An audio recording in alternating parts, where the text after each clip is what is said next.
Гөлшат Ахмадиева тәрбияче булып 15 ел эшли, беренче көннән үк балаларны юл йөрү кагыйдәләренә өйрәтә. Толым балалар бакчасында хезмәт куя. Учреждение шәһәр читендә урнашкан. Якында гына машина агымы көчле булган трасса. Шуңа да юл йөрү куркынычсызлыгы кагыйдәләрен пропагандалау беренче урында. Балаларны юл йөрү кагыйдәләрен өйрәтергә авыр түгел. Балалар үзләре бик теләп йөриләр андый дәресләргә. Юл йөрү кагыйдәләрен беләләр, юл билгеләрен бик яхшы беләләр балалар. Машиналар белән уйныйлар, светофор сигналларын балалар бик яхшы беләләр. Катнашучылар өчен бирем бу тема буенча балалар белән занятиянең бер фрагментын күрсәтү. Сабыйлар юл билгеләрен атады, мәсьәләләр шиште, кайберләре яктылык кайтарткыч элементлар белән мода күрсәтүдә катнашты. Барысы да балаларда кызыксыну уята алды.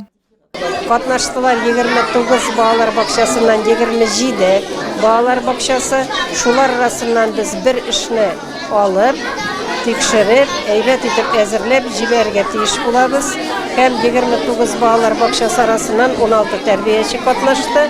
Шуннан инде менә бүген бер тәрбиячене алып, шул республикага конкурска җибәрергә тиеш булабыз. Яшел ут бәйгесе 2 елга бер уза. Максаты мәктәпкәчә яшьтәге балалар арасында юл йөрү кагыйдәләрен пропагандалау һәм балаларның юл транспорт һәлакәтләрендә җәрәхәтләнүләрен профилактикалау. Республиканский конкурс «Зеленый огонек». Яшел ут республика бәйгесе мәктәпкәчә белем бирү учреждениеләре тәрбиячеләренең юл транспорт һәлакәтләрендә җәрәхәтләнүләрне профилактикалау буенча эшен активлаштыру.